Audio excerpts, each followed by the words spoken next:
tighten up. You listening to Two Tone Uncensored. One for the Titans. Two-tone uncensored. Three to get ready, bringing pressure like a blitzer. 4 hour reports, Brian, Matt, and Glenn get you.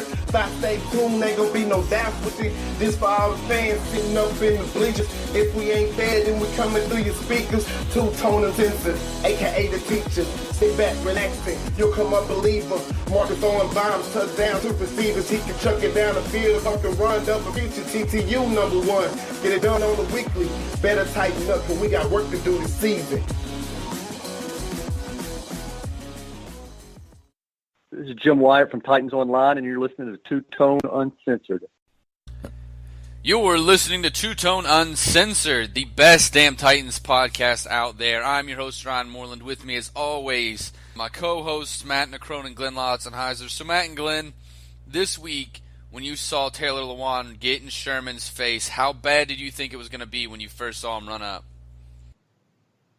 My first reaction, I was literally screaming no because I did not need that ejection to happen. But watching the replay this morning, it gave me goosebumps, and it's safe to say Taylor Lewan is about that life. Yeah, I'm pretty much going to go right there with Matt. My first thought was don't get ejected. And then my second thought was, God, I love that he did that, and fuck Richard Sherman.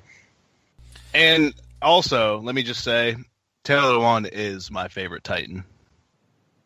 Right on. That's fair. This might blow your guys' mind a little bit because I'm normally the one that has gotten on Lewan in the past for the stupid penalties.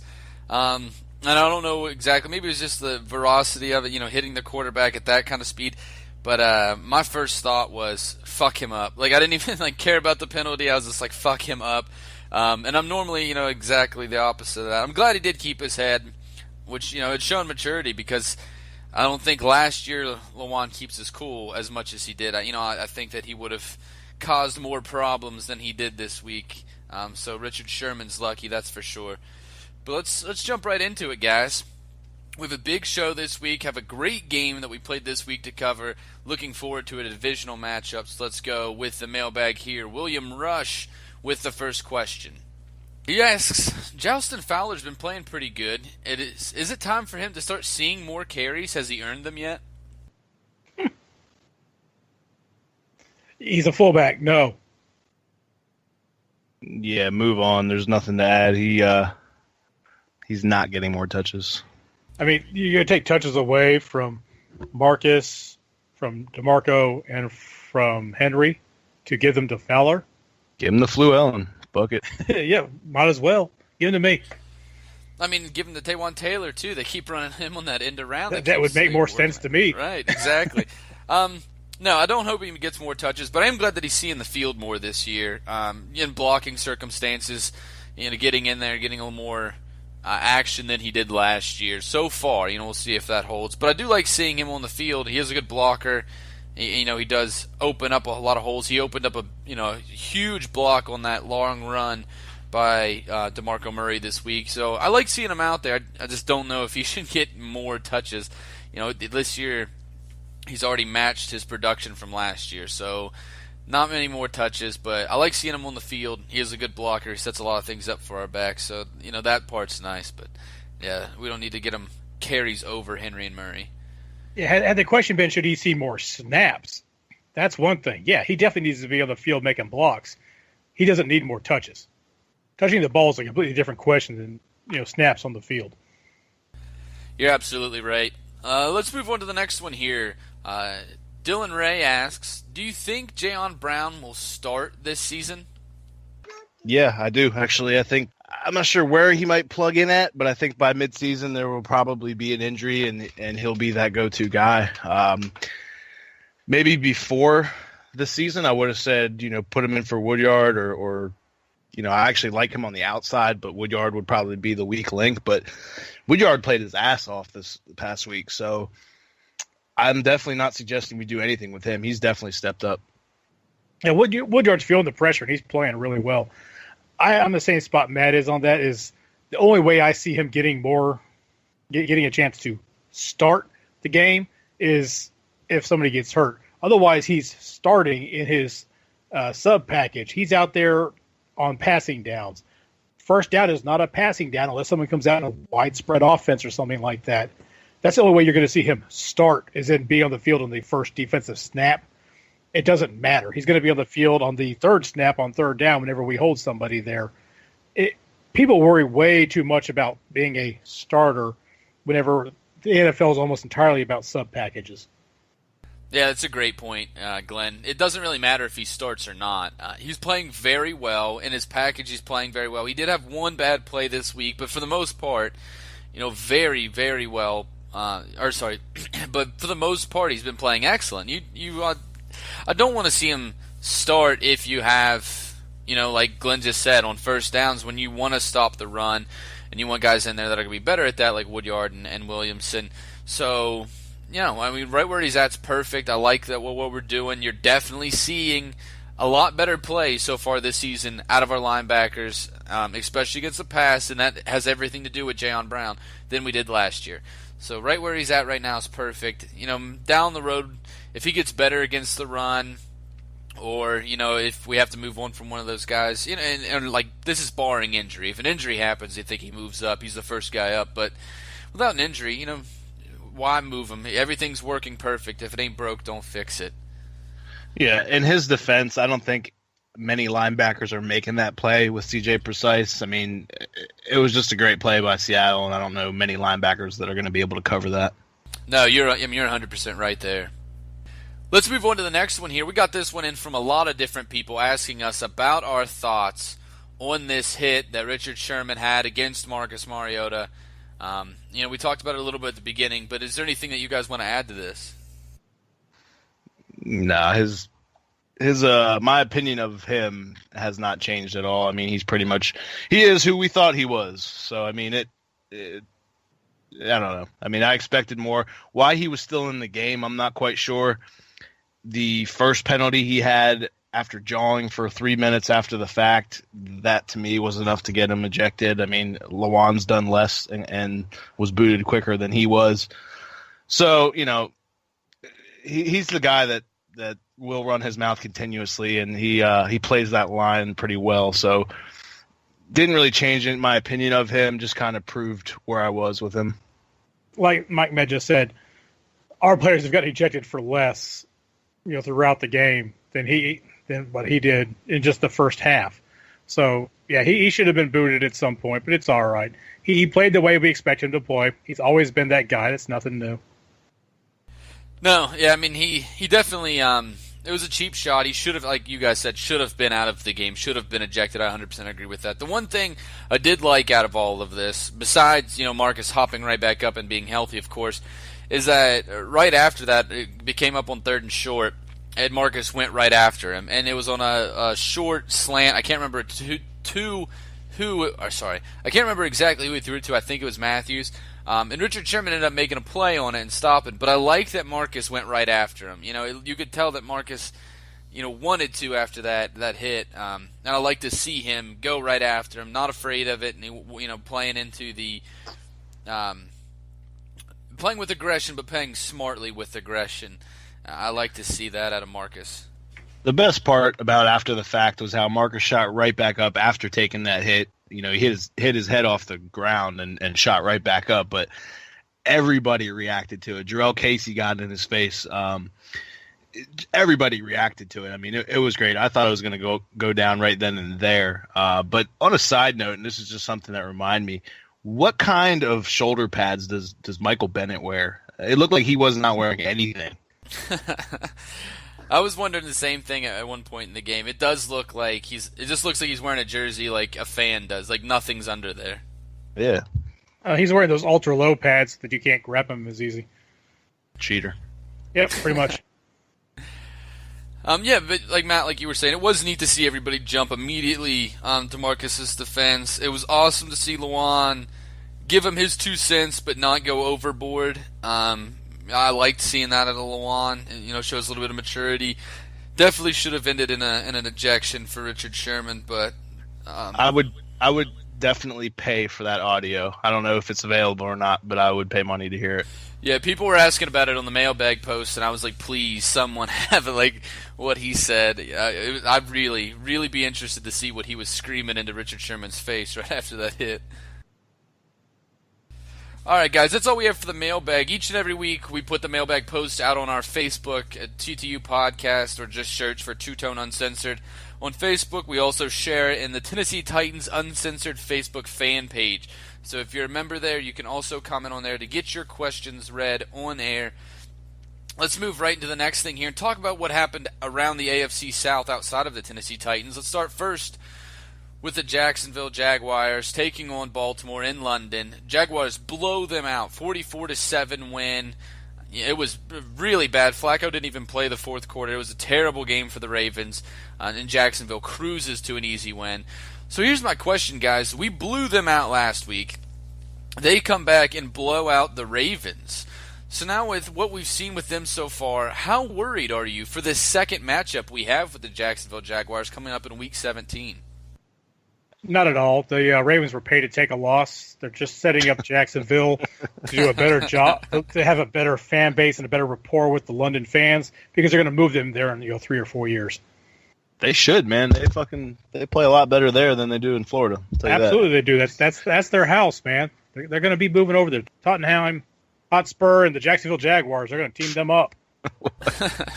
I don't know what you just said, but all right. But no, am I worried about it? No, but I'll say this: every divisional opponent you gotta take seriously. You can't overlook anybody, whether it be an Andrew Luckless Colts or the Jags that we just stomped the shit out of.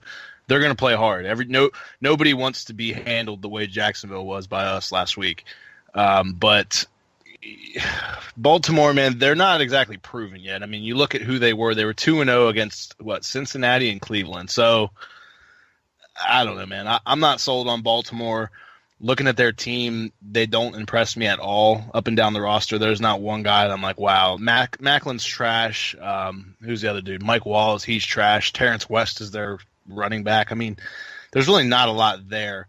Jacksonville on paper is the better team. I did not expect it to be that lopsided, but like Glenn just said, man, that's their house. They came and they showed up. I like that idea, Glenn. I'm going to be watching out for that, but no, I mean, the only thing that really worries me about Jacksonville is we always just seem to play them. We always split the series. I mean, how many years in a row have we split the series with Jacksonville? That worries me more than what they're playing right now. It was an impressive win for them, but still, if we come and we play our game, we're still going to shut down the run, put the ball in Bortles' hands like we did last time, and he's going to have to make moves. And Bortles is not that kind of quarterback. Like, we're going to win the football game. It's not. They don't match up as well as I think we do. And I think Baltimore's defense is a little bit better than given credit for, although they definitely didn't show it this week. But all you have to do is shut down that running game. Once Fournette's down and you're getting him 1-2 yards a clip, Blake Bortles has to do something. And when he has to do something, he's going to put points on the board for your defense. So now I'm not really worried about it. I just want to see us get over the hump, almost like with the Colts. We haven't beaten the Colts forever. I want to get a win against the Colts, obviously, but I also want to sweep the series against Jacksonville. We're definitely a good enough team to do it. We just have to come out and play that second game, something we haven't done in a while. Well, another thing is, though, you got to look at this is Week 17 when we play them. It may not matter. So That's true. we may send Matt Castle out there to see if he can handle the business, but hopefully it doesn't matter. Yeah, hopefully that's the case. Yeah, exactly. That's a good point. All right, guys, so let's move on to the next game in the AFC South. The Indianapolis Colts took on the Cleveland Browns in Indy. Indianapolis went up early, but the Browns fought back, but the Colts still ended up winning 31-28. Now, guys, Jacoby Brissett played a pretty good game for Indianapolis against a weaker Browns team for sure. But does Jacoby Brissett give the Colts some sort of hope that if luck can get back before too long, they might still have a shot at making a run at the playoffs? No, I don't think that. The Browns and the Colts, that's not exactly playoff material when we're talking about, measuring teams. I will say this, Brissett is what we pretty much said he was. He's slightly above average. He's not anything great. I don't think that even without Andrew Luck, if Andrew Luck was to move on from the Colts this season, which is not going to happen, I'm just saying hypothetically, I don't think Brissett's their guy moving forward. I don't think that any team in the league wants him as their starter. That's just kind of what they're dealt right now. We did hear news that Andrew Luck actually did practice today, lightly. They say between weeks 5 and 7, and obviously we play them week 6 for his return. So whether he comes back or not, we'll see. I mean, it's the first thing we finally heard something about him, but I expect to see. And they actually said, no matter what their record is at that time, Andrew Luck is coming back. So that's the Colts front office being the Colts front office. It's a stupid move. I think we all agree with that. But I know Andrew wants to play. I think all players want to play. So they're going to go ahead and keep him happy. But not a smart move in my mind. Brissett, he's that above average guy that came from the Patriots system. He's probably good if he plays the whole season for 5, maybe 6 wins. Andrew Luck comes back. They're being stupid by putting him out there because they're not going to the Super Bowl this year with this team. I've already said that before. The Browns, beating the Browns is nothing special. It doesn't tell you anything about this Colts team other than the fact that on that day they were 3 points better than the fucking Browns. Right. I mean, you guys definitely aren't wrong here.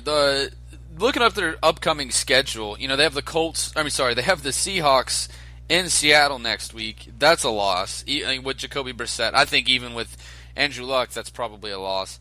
And then they have the 49ers, which would be that week 5. And, Matt just told you 5 to 7 is when we should see him back. But can the Colts beat the 49ers with Jacoby Brissett as their starting quarterback? Yeah, I think they can. The 49ers are a pretty bad roster. They're in the same boat as Cleveland is. It's definitely not something you would write and pin on your schedule right now, but it's definitely a big possibility for them to win that game. But if he doesn't come back after that, they're not, the Colts aren't beating Tennessee in Tennessee with Jacoby Brissett, for sure. They're not going to beat the Jaguars after that. And then you go up to the Bengals when we're talking about week 8, which if it's 5 to 7, he'll be back by then. So it could get you one win over the next few games until Andrew Luck is back. I think he could get that one win, but you have a lot of losses there. And I agree with you guys. I think they're rushing him back. You're going to see him, and I don't want to see it as much as I don't like the Colts. I want to beat you in your best and not take advantage of your worst, so I don't want to see Andrew Luck go down again. I want him to come in to Nashville and for us to beat him, not his own body beat him. But they're rushing him back, I think, and it's going to be a mistake. And, if he gets injured again, it's another big loss. I mean, now you're going to talk about, do we rush him back again? Do we set him for next year? I mean, there's a bunch of things to talk about. I think, and Glenn said it on the show for months now, play for the pick and set him for the season. I think that'd be the best move. But they're rushing him back, and it looks likely that we'll end up seeing him in that Monday night matchup. But let's move on, guys, here. The last game in the AFC South this week, Texans at Patriots, and the Texans almost came very close to pulling off the upset here and beating the Patriots in Foxborough, but did not, and the Patriots win 36-33. Watson looked pretty good in this game, although it was against a defense that has been struggling. Does this almost win in Foxborough lift them up in your eyes at all? Not really. I think Deshaun's going to make his plays here and there, but if you have an experienced defense going against him, you're going to be able to shut him down. He's just not ready for that right now. The Patriots defense has been suspect for a while now. Now, granted, they won the Super Bowl with that defense, so they take it for what it is. But I'm telling you, man, I watched Deshaun Watson. I see Vince Young. It's kind of scary, but hopefully he doesn't go down that same path. But maybe we do hope for that. But he's going to get you his few plays a game, and he's going to be average on the stat line. But he's got that winning quality to him. It's just we're talking about a real suspect defense that he's going against, and the reason you got to remember the Texans were the number 1 statistical defense last year. That Tom Brady had no problem moving the ball down the field, at least on that last drive. I know they struggled for the most part. Now, we'll see what happens, but I I don't think Deshaun Watson's ready for Dick LeBeau. Let's put it that way. Honestly, the Patriots didn't do it on the ground like they should have. They wanted to keep that score down. That's kind of what let the Texans keep getting into. Is they just kept throwing the ball. If you're going to give someone as dynamic as Watson a bunch of attempts at it, he's going to make some plays. Patriots defense is so suspect that it doesn't tell me anything about how the Texans are going to play against us because we have a much better defense than they do. Yeah, I agree 100% with what you guys are saying here. Watson is a good young quarterback, and he made some plays against the defense that I don't think is up to snuff, just like you guys said. The one thing I will say, though, is I think that this offense is better than the Texans' offense. I know that's not saying a whole lot, given what we saw last year from the Texans, but this is a better offense. However, that pass defense, to me, they look porous since the loss of a couple guys in their secondary, but they definitely took a big step back, or at least it seems so far in the season. All right, we're going to take a quick commercial break. When we come back, we're going to look at last week's game, talk about this game coming up against Houston. We'll be right back. Time to pay the bills. Some quick ads and we'll get right back to the show.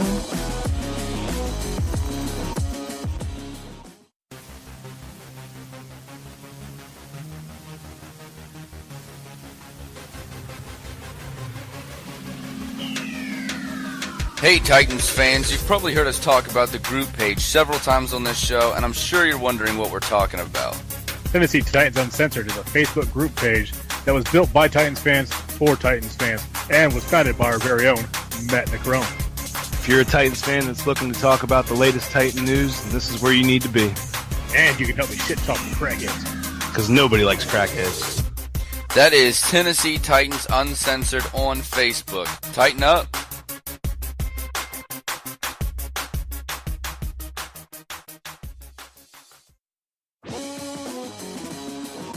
You're listening to Two Tone Uncensored, brought to you by Podbean.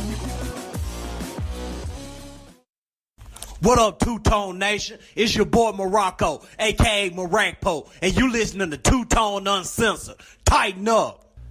All right, we're back from that quick commercial break. Thanks for staying tuned here in Two-Tone Uncensored. Let's jump into this last week game, guys. A big win for us. Against, last year was a very good football team. This year, we'll talk about it. But we get a big win over to Seattle at home, and, sets us up for the sole leader of the AFC South right now. So it's definitely a very good, big win for us. What are some positives you're taking away from this? All of our games so far have started out slow. Now, in this case, I don't think that is necessarily a bad thing, seeing as how it was basically, a defensive chess match to start out this game. The whole first quarter was punt, punt, punt, punt. Positives, though, based off of that, we stuck with Jacksonville and Seattle. In both of those games, we did not give in. We stuck to our game plan, and obviously you guys see what happens when we do stick to the script. I don't necessarily look at it as a bad thing at the quote-unquote slow start, when in the past we've been known for that and it's killed us. But in this case, I think, we stuck to what we believe in and it has panned out. I think we need to keep doing that. I did not expect to see the run game quite how it ended up. The DeMarco Murray 75-yard run, to me, looked like slow motion running. How no one caught him, I'm not sure, but he kind of just kept going and it paid off. But I did say last week I thought Rashard Matthews was going to be the receiver that we needed to see step up, and he did. We saw a few guys step up. Marcus did not turn the ball over. It was a great atmosphere. There were a ton of Seahawk fans in Nashville, but the Titans fans showed up. They were loud. Everybody was involved. It was a great atmosphere. It was the first time this season where I actually got to sit down, take in the game for what it was, and it felt like a Week 12 matchup instead of a Week 3 matchup. And it was good to see, man. I think if we build off of that, we're definitely headed in the right direction, and I think that the fans actually stepped up big time in this case. Yeah, there were several things I really liked about this game, one of which was the fans. I think going forward, all games are going to be moved to the 3 p.m. start, because that is the best I've ever heard Nissan Stadium. That was amazing how well the fans were involved, how loud they were from start to finish. that was an incredible atmosphere. So absolutely 3 o'clock starts from now on, whether you like it or not. Can we do that? It's the rule now. I don't give a fuck. That's how this is working from now on. I really liked, like Matt said, that we went out there. We went with the game plan of we're going to run the ball. We're going to wear them down. We had a lot more snaps. I think we probably had 20 more snaps from our offense compared to theirs. So we had the ball.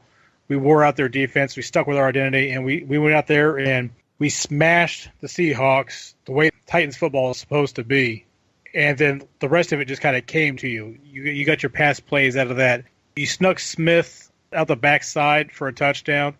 Lots of things happen for you whenever you run the ball and you prove to the other team that you're going to run it and you can do it. The Seahawks defense, they collapsed too, just like we saw with the Jaguars. If we go out there and we stick with our identity and we pound the rock, we're going to break people. And that was the best takeaway, was just the Titans are who they were supposed to be at the end of last year. We're at that point now, and it all looks bright from here. Some things I took away. First one, Ryan Suckup. It's a guy we don't talk about a lot because you don't really talk about kickers a lot. But he was our first half MVP, and guy keeps that streak alive inside of 40. He's just reliable. You can set your watch to him, how he kicks those shorter kicks. Always good. So he played very well. Getting our weapons involved, and Glenn touched on this a little bit. You had Jonnu Smith get a score for the second week in a row, but you also had Matthews had a really big game. Decker made some really great catches on the sideline for us in this game. Delaney Walker, as always, is involved. Both of our running backs, Henry and Murray, both had really good games. Both got involved. Taylor had a couple nice plays. We did a really good job of moving the ball around this week, I thought, and getting the ball out to different people. There's a lot of weapons on this offense, a lot of mouths to feed, and I guess it does help, when you have one of those weapons not playing, with Corey Davis out. But we did a good job moving the ball around and getting it out to our weapons in this game. And the last thing I was going to say is better coverage. And I thought, we're playing against a really bad offensive line, with a team that doesn't have a ton of weapons. So we knew that we were going to play pretty well, but there was a lot of those 50-50 balls that I thought we played very good against. I saw Sims make a couple plays. I saw Adoree Jackson make quite a few plays in this game. He really impressed me. Logan Ryan made quite a few plays in this game as well. And, he impressed me. We did a lot of very good job of shutting down those 50-50 balls when they were coming in. And, we did get a lot of help, I will say that, because Russell Wilson put a lot of air under some of those passes because of the pass rush. But we did a good job of getting a hand in there this week. Adoree Jackson on special teams, man. They called Ty Smith on that block in the back or whatever, and it wasn't him. It was actually Fluellen, which was questionable at best also. But, dude, Adoree Jackson and special teams in general, that's a weapon we haven't had in years, and now we have. I'm extremely excited to see what we can do with that. Absolutely, yeah. The fact that you look forward to us returning a ball now instead of just praying that we don't fumble it into the end zone, it's such a huge swing how you feel about our game whenever we're on the field. Yeah, we just have to get everybody else alerted to the fact, because it was like Ty Smith. When even the announcers thought that was the call, and I think misdirected a lot of people because they even said 32. Fluellen's number, but that definitely wasn't. But that one against Fluellen, he put both hands in the middle of his back. You're going to get called for that 99 times out of 99. You can't be doing that. So if we limit these penalties, that's kind of killed Adoree Jackson with these big plays. And the punt game so far this season is, we get that stupid penalty that brings it back. And that happens a lot in special teams. It's a difficult play. It's very fast-paced. But we need to, have a little bit smarter play on this special team. So Adoree Jackson, when he does run it to the house, it stays on the board and is not coming back. That was a critical part of the game where we were only kicking field goals at the time, and the game was not set at that point. And something like that was huge. It's like I saw it coming before it happened, just because that's what I expect out of the kid. He's going to get you yards, whether it's to the house or not. He's going to get you positive yards on punts, and that's something we haven't seen since Pac-Man Jones, and that was kind of like a tease the way he left town. It's awesome, though, that you feel that excitement, because it's like when Mariani, you're like, oh, here comes a fair catch, or, here comes 2.2 yards. It's the truth, man. But when as soon as Jackson gets back there, you get on the edge of your seat, and you're like, oh shit, here it comes. Yeah, literally, Pac-Man was the only dynamic punt returner we've ever had, other than Hadori. I mean, it's long overdue. And you know what? Even just those couple of yards from Mariani, that was still better than fumbling the ball. So we were still looking forward to that, even. Yeah, that's true. And I did sleep on Mariani's rookie year. He did obviously have a few returns then, but I mean that was a long time ago. I actually, his last visit, he was a shadow of himself, so that really didn't matter in that part of it. All right, guys, but there were, even though we had a big win and a very nice win here, there were some negatives to take away from it. So what negatives did you take away from this game? We still struggled to cover over the middle of the field. There were a lot of passes that receivers were open. We were just doing a good job with our pressure up front, which was the goal, was to put enough pressure on Russell Wilson, as slippery as he is, just to give the defense time to recover whenever they get beat. So we still have things to fix back there, but we're going to be okay. The stupid penalties, they cost us 2 touchdowns. It could have been an absolute blowout. We could have had some Matt Castle in there in the fourth quarter if we had had those penalties that cost us touchdowns. I did have one other positive, actually. LaShawn Sims, he's really finding himself as a red zone defender. He doesn't have great speed, but in the red zone where his speed doesn't matter as much, he's doing a really good job of just getting into passing lanes and being in the way of people catching the ball down there. I agree. I think penalties was the biggest negative that we can take away from this. It's really hard to judge because, I mean, you look at the stats Russell Wilson put up. I mean, he had 375 yards, 4 touchdowns. Baldwin had 10 catches for 105. He spread the ball out, but, when the score was 33-27 and, we were up by 13 for most of that. I believe they scored right inside the 2-minute mark to make it a 6-point game. So the stats are a little bit padded from that aspect, but if that's how we're going to play, if opposing teams are going to put up big numbers against us in the fourth quarter because they're coming from behind from multiple touchdowns, that's all right with me. You talked about Suckup being, such a reliable kicker in this game. Yes, you're right, 4 for 4. However, those are definitely times where we need to cash those in. We can't settle for those field goals because there was a time when it was 9-7 and we're just kicking field goals. I did not feel comfortable. And to take away from that aspect of Russell Wilson throwing all over the place, Doug Baldwin making 10 catches, our corners played a decent game, but at no point did I feel like we had the upper hand in that matchup. I felt like their receivers were still a constant threat while we were on the field, and I didn't feel that way about their running backs. I felt like we handled them pretty well. Right, and I agree with you on that, on the drive. Yeah, we need to cap off drives. That's my first one. It's another slow start. And, this one's a little bit, you figured it was going to be. You're going up against a pretty good defense. The running back started slow. But then we did see, another kind of a positive negative that turns into a positive is we saw them mix it up. We saw a wildcat. We saw them go to the read option more. We saw 2-back sets. Robisky did a good job of mixing things up to get the running game going. I thought he did a very good job of that this week. We really criticize him a lot for the play calling, but I thought that was a very good move he made. And you saw those kind of plays really start to open up the defense to the run. And Marcus did this last week too, where he starts off throwing balls really high.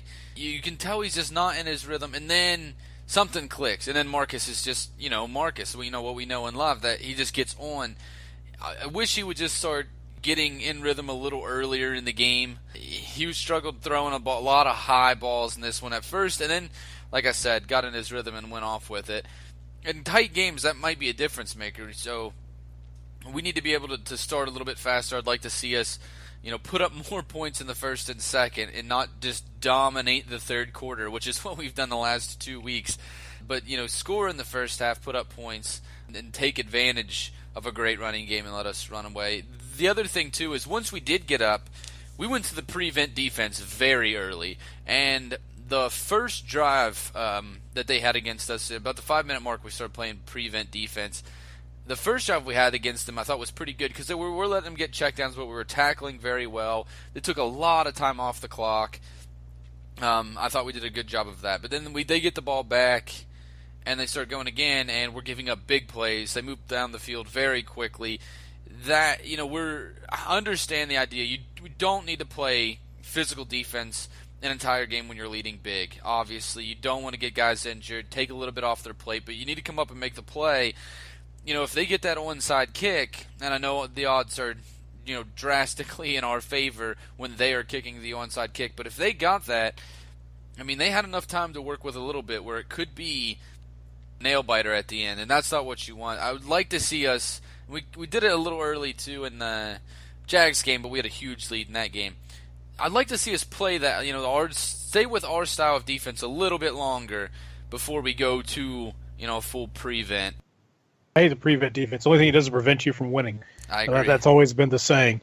It gives people a chance to do the Blake Bortles thing and put a bunch of garbage time points up.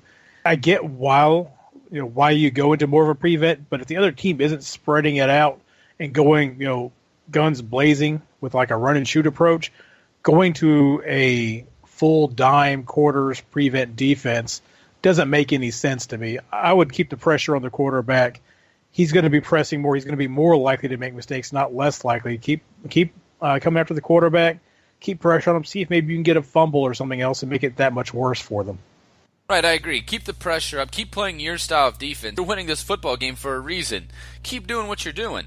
I'm not a fan of the prevent defense. We went to it pretty early. At the 5-minute mark, I started noticing us playing back, rushing 3, and I was like, oh my God, there's a lot of time left. But we did do a good job of forcing them still into checkdowns and coming up and making tackles, which is something that we haven't done lately. And that drive took a long time for them to get down the field and get into the end zone. But I'd rather see us play our brand of defense, shut them down, get a punt, or like you said, get a turnover. Just one negative I took away is this, we're a little too early to go into that prevent. Overall, guys, you'd have to say a very good game for us. Like we said, 33-27 victory puts us up at 2-1. We're technically tied in the division with Jacksonville, but obviously we have the tiebreaker over them with the win last week. Now we move ahead to take on another division opponent, and that's when we head to Houston to take on the Texans. This is going to be an interesting game, but let's break it down here. Our offense versus their defense, and I'm going to start here with the passing game. In the passing game, big thing, something I just talked about, Marcus needs to start off early. Not a lot of throwing over guys, get into your rhythm, just relax, get into your game. And start hitting guys early. You want to put up a lead early. You want to get, into that point where they have to throw to keep up. Because, like we were just talking about earlier when we talked about the Houston game, we have a better defense. They're not going to be able to make consistent plays with a rookie quarterback against us. So we want that early lead. So definitely Marcus needs to come in, needs to be relaxed. And just like we did this week, mix it around. Throw to, get Decker involved, get Matthews involved. If Davis is back, get him involved. Get Jonnu, get Walker, get all of these guys involved and get it out to all of your weapons early. They can't cover everybody. That's just the fact. There's no defense in the NFL right now that can come out and just cover all the weapons that we have. That's why you get so many of those guys. When you throw them all, different areas and stuff, you're always going to end up with a matchup that's going to be beneficial. So start working that, and we did a good job of that this week. Started a little bit earlier, I think. We started to really zone in on Decker early in that game, I noticed, and then started opening it up to everybody, and we had a lot more success. So mix the ball around, get Marcus out early, and really, I think the best way to do this is start off with a short passing game. Start off just chipping away, getting comfortable, get Marcus comfortable, mix the ball around, find matchups, and you don't never know. A guy might break one here or there, but just get it out to some playmakers on some short routes, get the comfort level up, then start taking shots and getting Marcus, when Marcus gets comfortable, start taking those shots that we know that Marcus can make. So that's what I would say we need to do this week.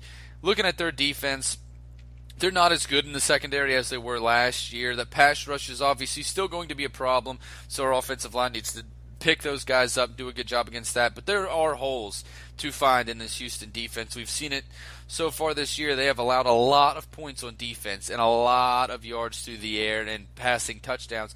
So we need to find those holes and take advantage of them. I don't think it'll be a big problem for us to do it this week.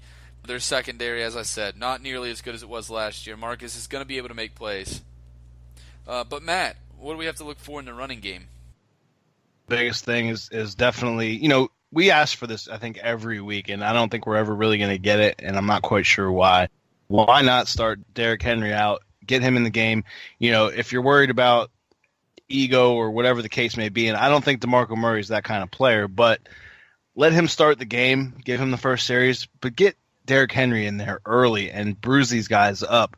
Now, obviously, we're playing a very good front seven. I've actually noticed that teams have more success when running straight at J.J. Watt as opposed to trying to duck him and run away towards Jadeveon Clowney, which, in my opinion, is definitely the guy that we need to look out for mostly. But I think if we get a Derrick Henry in early, get him going, because he's not exactly a quick start either. It takes him a few runs for him to get warmed up, and we got to get these guys going early. And if we can bruise that front seven up with Derrick Henry and just slide DeMarco Murray in there, everything will open up. I say that every week, but it's what we need to do. And why we haven't gone that route, I'm not quite sure. That's what I want to see first and foremost. We keep saying that every week, and they keep running the ball with Murray and just kind of slowly building. And I think that's just going to be the formula we're going to have this year, is we're just going to keep wearing teams out through the first half, and then once we've got them tired, blow them up in the second half. That's probably just how it's going to be, and it's going to cost us a game somewhere, just because we're not going to be able to rev it up in the second half any better than they are. And so at some point in time, we're going to wear out. So I would say the X factor in this game is what Matt just said. Can we run the ball at J.J. Watt effectively enough to take him out of his pass rush? If he gets used to getting hammered in the running game, J.J. Watt becomes a lot less effective as a pass rusher. Jadeveon Clowney is still going to be dangerous. He's still going to be over there causing problems. But if we can run the ball at J.J., we can put him on his heels. He can be digging in to defend the run instead of the pass, and just take that aspect away from them. And if we do that, and you can chip off of Clowney, and he's your guy to knock out of his pass rush. So I think the X factor in this one is attacking J.J. Watt so that we can establish a running game, so that we can get our quick passing game going, so that the Texans never really get off on their pass rush. I don't know if you guys know this or not. This will be the first time that Marcus Mariota faces J.J. Watt. You say that, but Watt may end up slipping in the shower this week. He may get shanked. He may be bleeding out behind a dumpster somewhere because Glenn wanted a roster spot. Watch something like sketchy happen, and they're like interviewing Glenn, like the police knock on the door at old Lotzenheiser's house. Yeah. Like, hey, we got to talk to you about this because JJ did get stabbed in the kidneys twice. Moving on to the other side of the ball, when the defense, when we are on the defensive side of the ball, their offense, first thing that really comes out to me is the pass rush. When we come after them in the pass rush, obviously you want to put pressure on the young quarterback, force some of the mistakes, but this guy is really athletic, and he moves very well on the run. You got to bring that pressure, but do not let him get outside of the pocket. You need to bring that pressure forward. I wouldn't be surprised to see Dick LeBeau use a lot of spies this week, try to knock out the running game, because we've seen Watson use it with a lot of success through the first couple weeks here that he's been playing. So definitely something we need to watch out for is get pressure on him. Do not let him get out of the pocket, though, and scramble where he can really hurt us. As far as their wide receivers go, they have some talent at the wide receiver position. Obviously, Nuke Hopkins is there, very talented wide receiver. I'm interested to see exactly what we're going to do with him this week. The one bonus for us is they do have a rookie quarterback starting, so we need to really focus on the pass rush this week. Get to him, make him make mistakes, force him into bad passes, and then just have good coverage downfield. Sticking to guys. They have some guys that can still make plays against us, so stick to their guys. Expect to see a lot of man coverage, to be honest. Hopkins is a really good wide receiver. Outside of that, they're lacking some talent, so you need to get after him and see a lot of double team on him. Get after the quarterback. Make him feel uncomfortable. Get after him. Get sacks, but do not let him outside the pocket. That's the big thing, is that's where Watson becomes dangerous, is when he gets outside the pocket, has time to not only extend plays, but also he can get those yards with his legs. So definitely one thing to watch out for. To add on to that quickly, I'll definitely say, as far as the pass game goes, if we don't have a tight blanket on Nuke Hopkins and their tight end Ryan Griffin, that's where we're going to fail, because I think that's where Deshaun Watson is going to look more often than not. But as far as the run game goes, I'll go back to Deshaun Watson. I think he's our biggest threat. I think that Lamar Miller can be contained. I don't see him being a big problem. Deontay Foreman hasn't impressed me very much. Our linebackers are up for the task. I think that if we can just continue to get the pressure we've been getting on their offensive line that is not very good, we should be able to definitely control their run game. But it's Deshaun Watson, man. You got to watch him from scrambling around, and he does make plays. You're going to have to be able to account for him at all times. Yeah, and the X factor for this side, when we're playing defense, is going to be patience and discipline. You're going to have to accept that you're not going to get to Deshaun Watson every play. He moves around too much and too well for that. So what you have to do is be disciplined in your gap control, prevent Miller from going off on the run. If Miller starts getting runs against us, then Watkins is that much more dangerous. You're going to have a hard time containing Deshaun if you're looking at the holes for Miller coming up through the middle. It's going to lead to play action problems and everything else. So shut down the run. The front seven needs to stay disciplined in their gaps, and then just edge control. If they can keep Deshaun in the pocket, or even just keep him from getting upfield when he scrambles, that takes away a lot of what he does.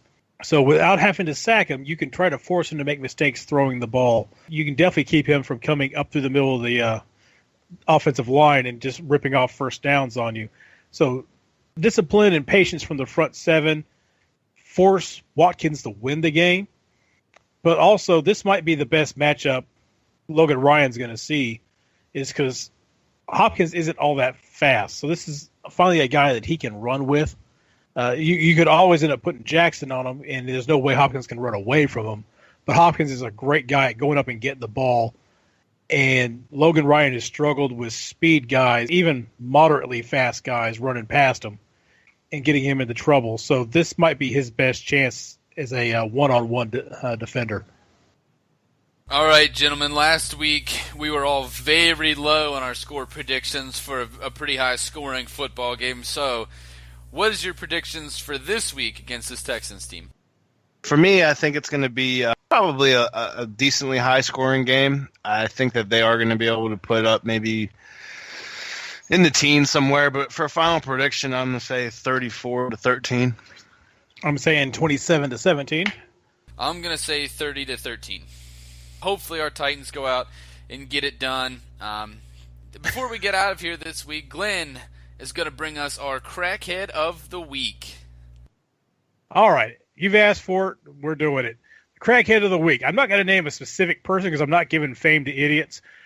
But let's just say every one of you motherfuckers who wanted the Titans to leave DeMarco Murray on the bench or trade him so that we could get him 100% healthy while Derrick Henry gets all the carries, that's never going to happen. No one is 100% during the football season, so that's not going to happen. They're not going to trade him away right now. And as Murray ran into the end zone, did you hear him shouting at you? Did he say, "How do you like me now, grasshopper?" Because DeMarco Murray is the fucking man. Still, deal with it. All right, that was your crackhead of the week. That's all the show we have, though. We're going to get out of here. Remember to check out our Twitter page at TTU Podcast. Check us out on Facebook. Check out the Tennessee Titans Uncensored Facebook fan page. Check me, Matt, and Glenn out on Twitter as well. I'm at the Ryan Moreland. Matt is at Matt Necrone, correct? Good for you, man. And then Glenn is at the number 2 Tone Hollywood, right? Or 2. That's it. That's it. All right, perfect. Too fucking complicated. All right. Hey, I didn't expect anybody to ever actually get on there and look it up. All right, so definitely check us out on Twitter. Check us out on Facebook. We'll be back next Wednesday as well, after we hopefully spank the shit out of this sorry-ass Texans team. Tighten up. Play to kill. Fuck you, Deshaun.